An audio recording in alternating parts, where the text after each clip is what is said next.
orang miskin berkurang, stunting berkurang. Nah, kalau bagi kita secara logika berpikir, Stunting berkurang di mana? Kata kita lihat nanti. orang sebelah kemarin naik stuntingnya. Itu alay, dilihat nanti. Dilihat nanti. Mete jangan gini. Nah, maksudnya begini. Saya melihat Maeldi itu bukan pemimpin yang memiliki karakter Minang banget gitu. Seakan-akan dia sangat eksklusivisme. Apakah benar itu? Bukannya terbalik. Biar saja tol mangkrak bertahun-tahun. Ya, tol sudah di zaman Pak Mahyildi malah lebih cepat. Nah, itu Mana kawan harus cepat. Ukurannya di mana cepatnya? Dengan kuatnya itu Pak Mahyildi, apakah seorang politisi kondang nasional Andre Rosiade nggak bisa ngalahin dia di 2024? Belum. Oh, belum.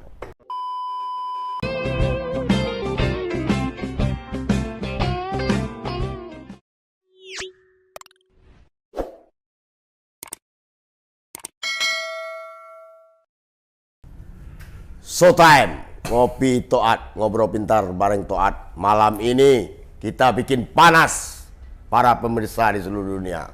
Saya bersama Muhammad Zurizul, bakal calon legislatif DPR RI dari Partai Keadilan Sejahtera atau PKS daerah pemilihan Sumatera Barat 1. Tapi topik saya tidak mengenai caleg-caleg ya. Ini persoalan yang harus kita bedah bersama, bahwa Pilkada 2024, kalau kata Pak Muhammad Zurizul, nama beliau yang caleg PKS DPR RI ini, itu Buya tidak ada lawan.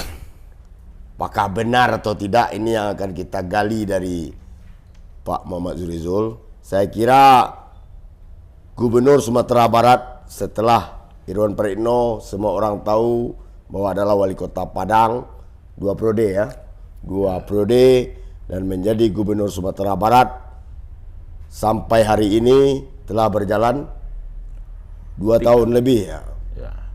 Mahyildi Ansarullah yang juga merupakan ketua DPW PKS Sumatera Barat. Mete, selamat malam Mete. Ada saya Mete. Alhamdulillah.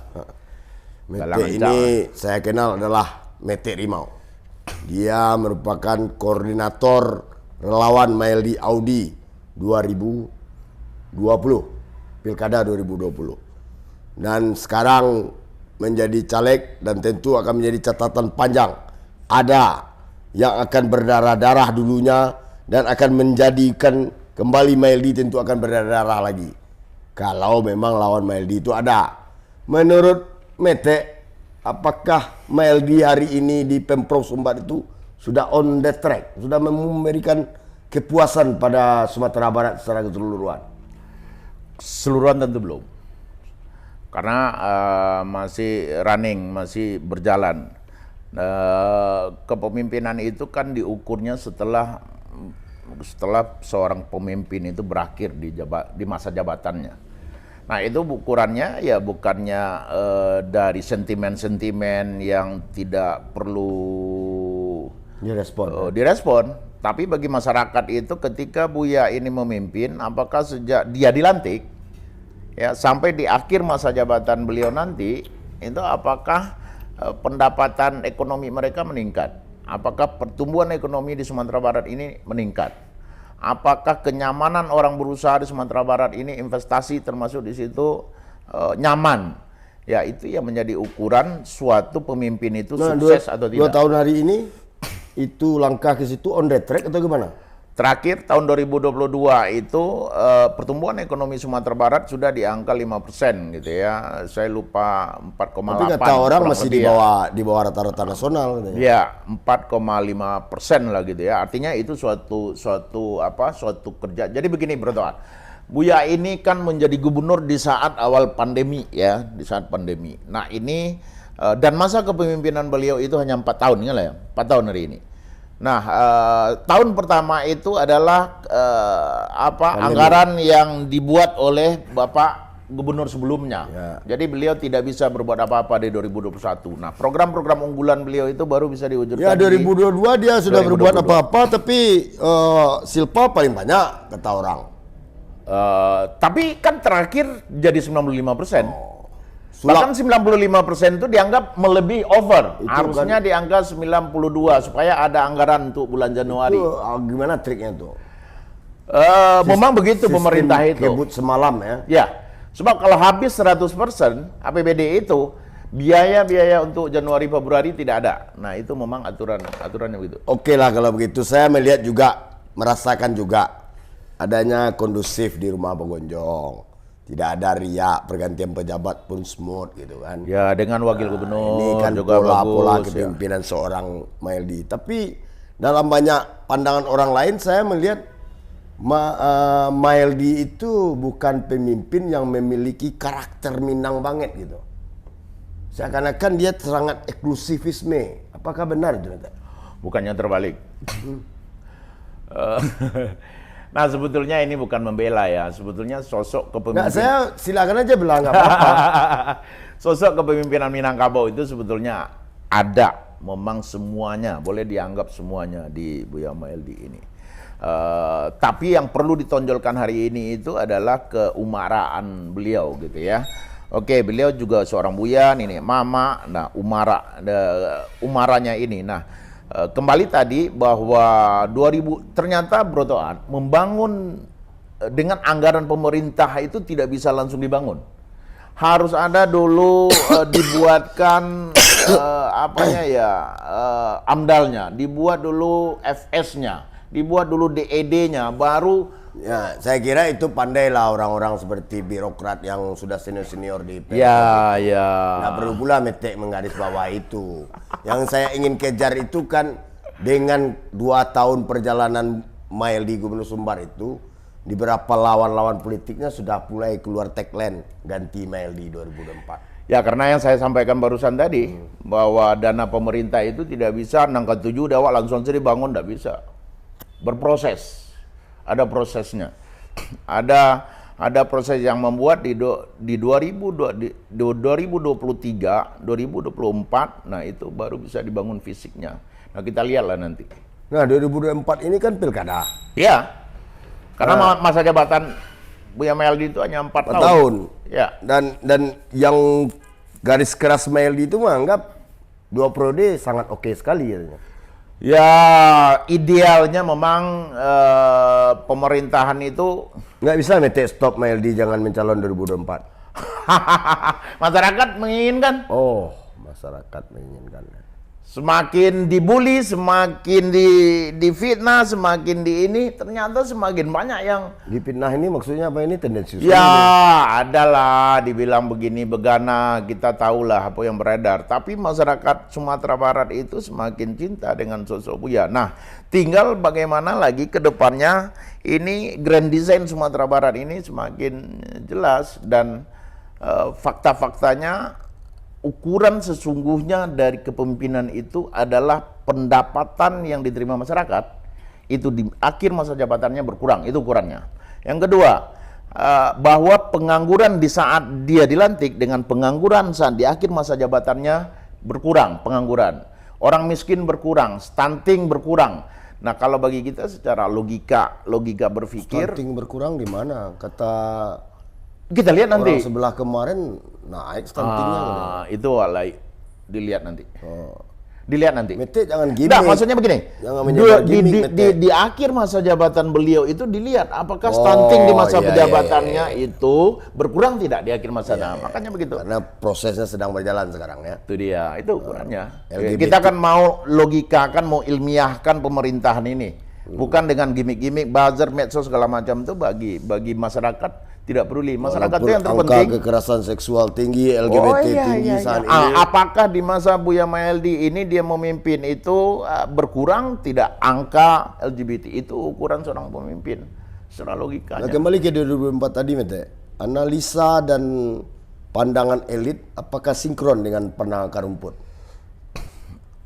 Beda. Kalau Di Sumatera Barat ini ya. Kalau politisi itu kan mereka berbicara dengan sentimen. Oh. Kalau masyarakat itu lebih kepada apa yang dia rasakan. Itu biasa. Kalau dan kita tidak boleh menyalahkan juga politisi. Karena ini kan ada persaingan. Pak Mahyildi juga tidak boleh marah dan saya rasa makanya beliau enjoy aja. Tapi pai kalam pulang kalam itu trademarknya Mahyildi ya? Nah, itu yang tidak bisa dikalahkan. Oh. Gini, Bro Tat. Kita runut ke belakang sebentar ya. Orang meragukan. Buya Mahyildi ini dia adalah hanya wali kota Padang. Oke. Dan wakil dia orang yang tidak dikenal Sumatera Barat.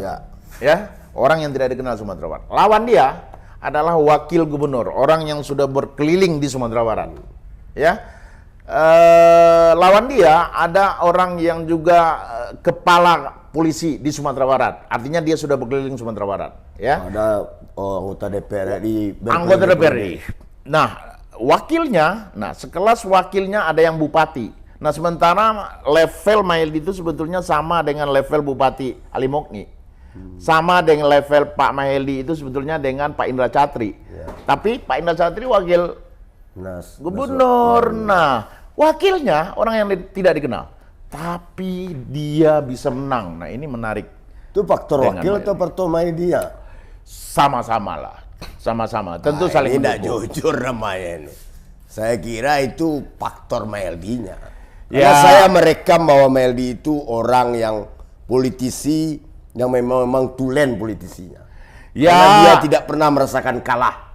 Generasi juga karena milenial kan juga memberikan kontribusi dengan keberadaan itu kan anak muda kreatif. Aura ya, harus dihitung juga dong. Iya, paling-paling dikit sampai presentasi itu. Nanti sedih pula Pak. Saya yakin itu karena track record kita ambil rekam jejak Mahyildi di kancah politik Sumatera Barat ini orang yang tidak pernah menang kalah. Ya benar. Dia kalah terkejut. Kalau menang dia sudah biasa kayaknya. Dan itu yang menarik dengan Buya Mahyildi ini. Di DPRD dia pernah wakil ketua DPRD, tidak pernah kosong. Wakil wali kota. Tidak pernah kosong. Itu tanda-tanda seorang politisi yang handal. Berat mencari lawannya besok. Itu enggak bisa Mete pelajari itu. Gimana caranya? Saya belajar dengan beliau. Oh, belajar. Terutama di tingkat tingkat puncak kesabaran itu saya belajar dengan beliau.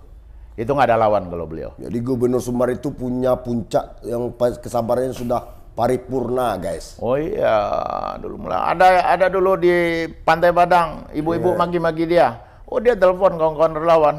Ambo danga ibu itu miskin, antan sembako ke rumah. Nggak disiapkan rekayasa nggak? Enggak. Itu hati-hati di beliau yang menyampaikan begitu. Nggak ada. Beliau apa ya yang rekayasa. Ketika 2000 ini kan sebentar lagi 2004 nih. Ya. Ada nggak lawan Mahyildi Mete lihat? Belum kelihatan. Baik di internal, belum. maupun di luar di calon lain. Saat sekarang belum. Ya. Dan kalaupun ada ya bagus. Ada kompetisi untuk gagasan, kompetisi terhadap pembangunan Sumatera Barat, kompetisi terhadap bagaimana Sumbar ke depan, itu akan lebih bagus. Tingkat kepuasan sampai hari ini gimana dengan kepemimpinan Pak Mahyildi? Kalau relawan merasakan. Karena belum sampai di akhir. Iya. Ya, masih kita melihat dalam konteks hubungan beliau dengan wakil gubernur, karena kontrak kami relawan itu yang pertama itu dengan Buya itu satu, Pak Tuan. Yang pertama itu tidak boleh konflik antara gubernur dengan wakil gubernur. Itu kontrak perjanjian dengan Pak Gubernur. Nah, itu memang bahwa beliau gubernur Sumatera Barat menjadi teladan. Walaupun pembagian beda ya. Hah? Ya, itu nggak ada. Itu harus beda, kan ada undang-undangnya. Iya, adil kan harus ada begitu. aturan upah pungut itu kan beda-beda. Iya, kan? beda. Tapi yang jelas mereka saling support. Kita prihatin dengan sekarang baru-barusan Agam. Ya, apakah itu alasannya mau jadi caleg atau apa, tapi ribut. Kita dengar juga beberapa kabupaten kota, nah itu tidak Tapi relawan menjustifikasi itu tidak akan terjadi di Mahyildi Audi. Insya Allah. karena dua tokoh ini adalah tokoh Sumatera Barat, ya kita berharap kedua tokoh ini nanti bisa lanjut ke pentas nasional dan ini kebanggaan kita Sumatera Barat. Maka lahirlah tokoh-tokoh baru untuk memimpin Sumatera Barat. Dari kali-kali Mete, pikiran Mete dalam hal Pilkada 2004 ini, itu semakin banyak lawan Pak Mahyildi atau semakin sedikit yang makin enjoy relawannya? Relawannya atau lawannya ya? Relawannya lah. Misalnya banyak pasangan atau satu pasang aja, dua pasang aja. Mana yang enjoy relawannya memperjuangkan? Oh, berapapun calonnya No problem. Tidak ada masalah. Kenapa itu? Karena kita melihat beliau itu form gitu ya, form untuk beliau punya dream terhadap Sumatera Barat, itu yang terpenting dulu. Apa tuh mimpi beliau? Ya baru-baru ini bagaimana walaupun memang berat, ya saya tidak tahu juga apakah ini ada pengaruhnya dengan perpolitikan nasional segala macam. Tapi yang jelas seperti bagaimana mengaktifkan kembali kereta api di Sumatera Barat itu hal yang menarik bagi teman-teman relawan. Karena kos dari distribusi barang dan jasa ke Sumatera Barat, ke Kota Padang, ke pelabuhan itu biar saja tol mangkrak bertahun-tahun. Ya, tol sudah di zaman Pak Mahyildi malah lebih cepat. Nah, itu kawan-kawan harus cepat. Ukurannya di mana cepatnya? Sudah sampai 97% sekarang loh. Pembebasan, ya. Iya, betul. iya, tinggal sebelumnya di zaman IP kan ada pandemi juga. Ya, benar. Tapi yang jelas effort dan usahanya tuh ada. Yang pada akhirnya itu bisa selesai 97%. Itu saya lihat rapat-rapat sampai malam-malam. Tapi terlepas dari itu bahwa tidak bisa disamakan tanah di Minangkabau dengan tanah di Riau. Orang Minangkabau yang harus tanda tangan di Australia, di Malaysia, itu kita harus juga rasional ya. Ini objektivitasnya. Tapi mudah-mudahan saya senang sekali sampai 97%, mudah-mudahan bisa diresmikan. Tapi kok sering sekali Mahyildi itu dirujak netizen Sumatera Barat? Ya sama lah, pemimpin-pemimpin itu harus dirujak. Nggak beda. Ya. Kalau Pak Prabowo Pak Jokowi ya, salah saya. Pak Jokowi itu di akhir periodenya, 2 periode dia, malah di tahun terakhir ini kepuasannya sudah mencapai 97%. Ngeri 92% ya. Ya mudah-mudahan. Artinya itu pemimpin dunia yang punya tingkat kepuasan yang sangat tinggi di akhir periode jabatannya. Ya, karena sementara gubernur kita 2 tahun sampai menuju jelang 3 tahun ini itu dirujak, ada ganti nama sebagai gubernurnya. Nah makanya Pak Mahyildi itu harus seperti Pak Jokowi, harus 2 periode. Terbantu ya karena paripurna kesabaran tadi ya. No, karena nggak pernah marah dia. Pak Jokowi itu kan dia 2 periode, jadi kelihatan hasil kerjanya. Nah ini mudah-mudahan nanti ini bisa 2 periode dan apa-apa dream mimpi dia itu terwujud ya. Tapi kalau baru 2 tahun 4 tahun lagi hari ini kan yang dapat karena dipotong oleh pilkada bersama ini bagaimana kita mau melihat hasil dari pikiran-pikiran, dari ide-ide, dari gagasan dari seorang Buya Mahyildi. Sulit kita mengukurnya.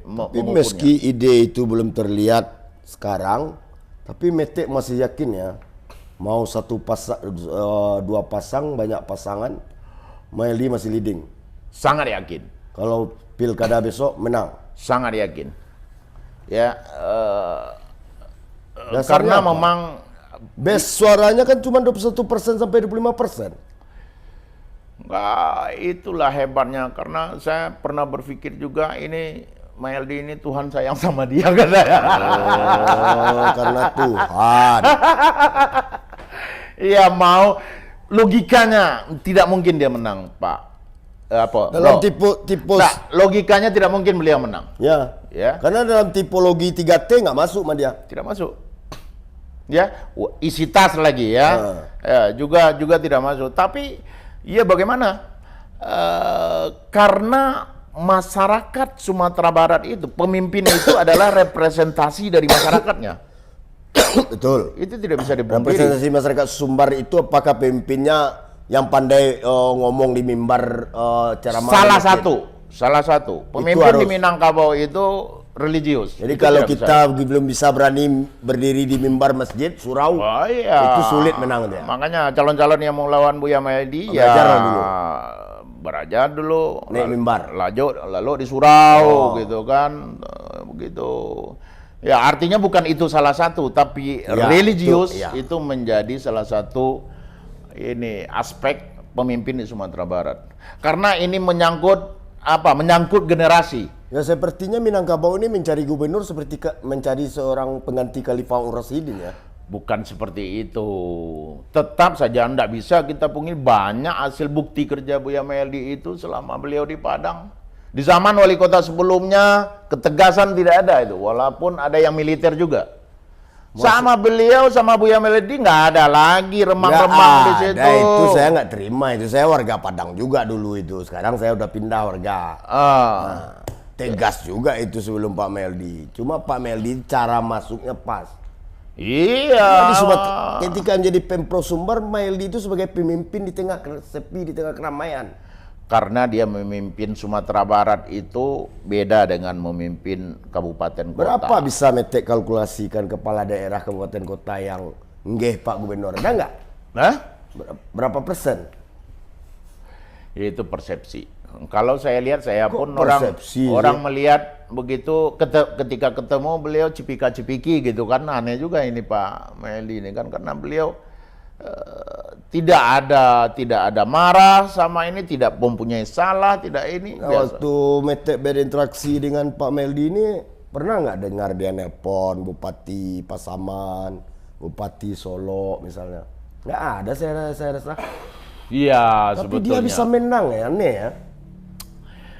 Ya, sebetulnya timbal balik lah gitu ya. Saya sepakat dengan itu. Kepemimpinan Sumatera Barat, orang Minang itu kadang-kadang kan telepon kok kan nangis hatinya. Dan itu memang saya berharap Pak Maeldi ya hal-hal yang seperti itu. Kan saya metik aja telepon saya senang hati saya. Apalagi gubernur telepon. Kita lagak-lagak kan kita lagak-lagak kan itu. Ya.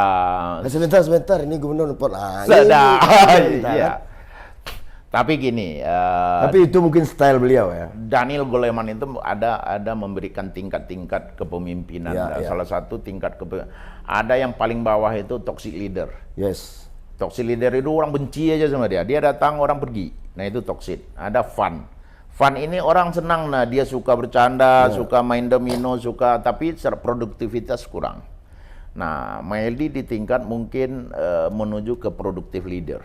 Dan mentor. Nah, kenapa mentor? Karena dia sudah melahirkan pemimpin-pemimpin baru, termasuk wakil wali kota Audi, wakil wali kota Padang. Dia sudah termasuk mentor leader. Nah, ini yang menarik dari beliau itu, dari seorang Maeldi itu. Dia sudah di level sekarang tidak perlu banyak pencitraan, tidak perlu banyak, yang penting dia bekerja sesuai dengan apa yang bisa dikerjakan. Dan jangan dibilang tidak tegas. Saya rapat pertama masalah tol itu beliau marah luar biasa. Langsung bergerak. Ini sebanyak ini pengurus tol apa saja ini pekerjaan. Sampai 30 ini kan ada SK gubernur untuk ngurus tol. Oh bukan tidak tegas. Mungkin lebih jelasnya Bro Tuhan tanyalah kepada kepala-kepala dinas. Ya saya rasa karena gubernur ini nggak suka ngopi kali ya. Ya enggak. Lobby di kedai kopi itu jarang kali saya dengar. Tapi orang Minang ini memang karena masyarakatnya ange, saya taruh masyarakatnya Kapalu ange, memang pemimpin itu harus yang adem. Sudah pas Pak Maeldi jadi gubernur Sumbar. Pas Pak Maeldi jadi gubernur Sumbar untuk periode kedua. Itu dia. Lawannya mau kotak kosong, 2 pasang, 3 pasang, no problem ya. Ya bagus lah, banyak muncul tokoh-tokoh Sumatera Barat itu bagus karena akan makin banyak akan ada adu gagasan. Itu akan memberikan masyarakat banyak pilihan, itu lebih bagus. Tapi yang anehnya kan tidak ada muncul lawan Pak Maeldi. Mudah-mudahan nanti akan muncul. Mudah-mudahan nanti akan muncul. Nih. Februari udah jelas itu siapa yang akan melawan. Mudah-mudahan Buya Mahyildi ini Saya meyakini Buya tetap bersama Audi, itu harapan saya. Saya meyakini Buya Mahyildi ini melawan kotak kosong. Mana tahu Anies jadi presiden, Bu Yani jadi menteri, bisa saja kan. Mungkin itu Maka muncullah cara meminggirkannya dari Sumatera Barat. Ya? Itu karirnya ibarat jatuh aso. Karena kita banyak berada, banyak pemimpin. Gaya-gaya ngomong Mete Zurizul yang caleg DPR RI ini agak ragu saya. Saya tidak ada nampak ke optimisannya itu. Pak Mahyildi ini akan menang. Ya menang, kalau jadi menteri itu kan lebih bagus berarti karirnya. Agak meragukan dia. Ya. Kalau dapat lawan yang seimbang, Pak Mahyildi bisa kalah. Tapi calonnya itu ya mungkin ya PKS lagi, Pak Reza Pahlavi namanya misalnya gitu kan. Bukan dikasih ke orang, gitu maksudnya. Enggak, maksud saya gini. Lawan tanding Pak Mahyildi 2024 itu siapa? Kalau dia nggak jadi menteri gitu. Saya belum lihat. Dan Mete tidak bisa memberi garansi kepada penonton Ngopi Toat ini apa yang menjadi entry point bahwa Mahyildi ini harus dipertahankan untuk 2 periode. Ada nggak garansinya? Karena dia mempunyai dream dan saya tahu dream dia itu. Dan saya menjadi bagian yang membuat visi misi dan program-program beliau itu, walaupun belum semuanya terrealisasi. Ya, tapi beliau mengetahui roh masyarakat Sumatera Barat, maka lahirlah 10% APBD itu untuk pertanian, karena 65% itu masyarakat Sumatera Barat ini pertanian, dan juga accessibility. Nah, andai misalnya beliau diberikan oleh masyarakat Sumatera Barat memimpin lagi 5 tahun ke depan, saya meyakini beliau akan eksekusi apa-apa yang menjadi mimpi beliau terhadap Sumatera Barat. Saya yakin itu. Kemarin kami ngopi Toat juga dengan ketua fraksi Partai Gerindra DPD Sumbar. Dia mengatakan sampai hari ini saya nggak melihat tuh prestasi. Dan dan Mete juga mengatakan memang belum bisa dilihat prestasi sampai hari ini. Karena itu nanti di akhir periode. Ya, ya kan? Running. Ya. Kita berarti bisa Mete di akhir periode akan membentangkan berapa tambah jalan provinsi, berapa peningkatan pangan, berapa penurunan itu, ya kan? Ya. Iya. Itu udah ada anunya tuh, database-nya nanti itu. Setiap tahun kita relawan diberikan. Berapa stunting, berapa pertumbuhan ekonomi, berapa turunnya kemiskinan, berapa pendapatan petani meningkatnya berapa. Tapi karena tidak booming, tidak dipublish. Salah satu. Tapi bahwa gini Bro Toat, kita kan selama ini kan melihat sosok pemimpin yang sukses itu kan pemimpin yang dia setiap orang nelpon diangkat misalnya gitu. Itu kan gimmick. Terus setiap WA dibalas, bukan begitu pemimpin yang sukses itu. Pemimpin yang sukses itu apakah pendapatan masyarakat meningkat atau tidak? Jelas. Bukan gimmick. Terus dukung bare, terusnya salam-salam di padi bukan begitu hebat pemimpin itu. Tapi apakah di akhir masa jabatannya pertumbuhan ekonomi meningkat tidak? Investasi meningkat tidak? Ya. Pengangguran berkurang tidak, gitu ya. Terus indeks SDM itu meningkat tidak? Itu diukur. Jadi ada indeks, ada apa namanya ya, KPI namanya. Ya, ada KPI, ada indeks terukur, indeks seorang pemimpin itu. Kita kan selama ini nyo hebat pemimpin, nyo kalau inyo tuh nyo duduk di lapau. Nyo tio owak mawea di baleh, bukan begitu. Itu beruntung sekali Mahyildi punya Mete. Itu primitif. Ya, kalau nggak ada Mete mungkin udah rujak ini barang. Tapi karena Mete ini punya pemahaman yang pasti dan punya masuk dalam dreamnya kepemimpinan Sumbar, saya kira itu semakin menggeregetkan Mahyildi. Misal ya, ini misal Bro. Ini ditarget misalnya 6% ini atau 5% ditarget. Ini kalau tidak salah 5% ya. Ternyata di akhir kepemimpinan Buya Mahyildi tidak ada tsunami, tidak ada misalnya Covid. Ternyata pertumbuhan ekonomi masyarakat itu 3%. Ya.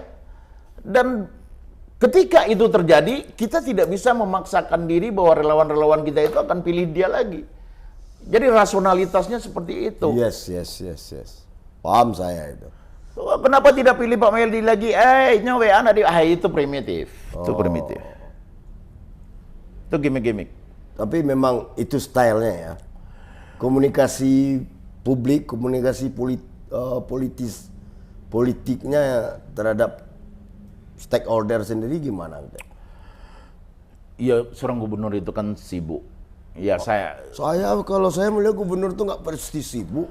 Oh, beda. Dia aja mulai dari subuh sampai mau Sampai masuk subuh lagi. Iya, karena apa? Orang tidak pernah disaring masuk ke istana gubernur itu. Nggak pernah ditanya KTP, siapapun mau datang. Bahkan saya pernah nanya, ini kalau datang teroris gawat juga ini.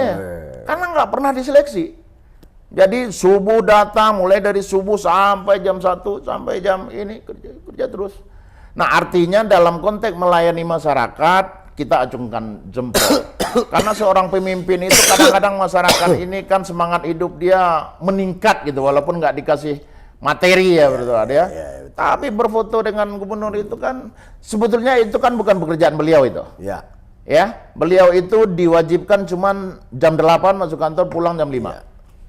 Nggak perlu masuk kantor juga nggak apa-apa. Jadi maklum lah, wajar lah kalau misalnya ada mungkin telepon WA nggak dibalas. Tapi kalau berotoan kan lah dibaletariun. Hah? Tergantung. saya bangga ada orang yang saya kenal itu orang yang kritis, tapi ketika hal sebuah benar itu dia membela kebenaran, itu kebanggaan saya dengan Mete Zulkifli ini. Dan entah itu benar secara fakta atau nyata saya juga nggak tahu. Yang jelas 6 triliun itu APBD Sumbar ya. 6 triliun lebih itu penguasa anggarannya adalah gubernur kan. Itu Mete melihat pengawasannya dari dia gimana? Itu menarik ya. Mang 6T itu kalau didengar itu menarik, besar gitu ya. Nah, kebetulan Ambo terlibat membahas RPJM, membahas di awal-awal ya. Ya, ketika ada 6 triliun APBD Sumbar, Gubernur Sumbar ini percaya 100% ke jajarannya atau gimana? Oh tidak, tentu tidak. Ya, tentu tidak. Beliau awasi, dan makanya realisasi anggaran itu melebihi target malah dengan 95% kalau tidak salah. Itu malah melebihi target. Ya, kalau beliau tidak, kalau saya orangnya kan objektif aja Pak Bro.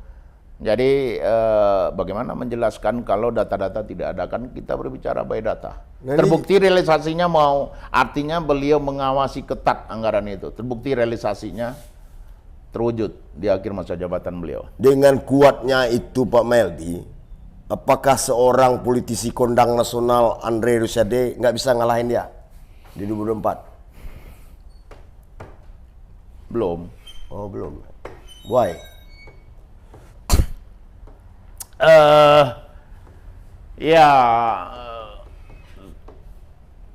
Saya melihat Andre anak muda yang bagus, tapi sosok beliau untuk memimpin Sumatera Barat belum.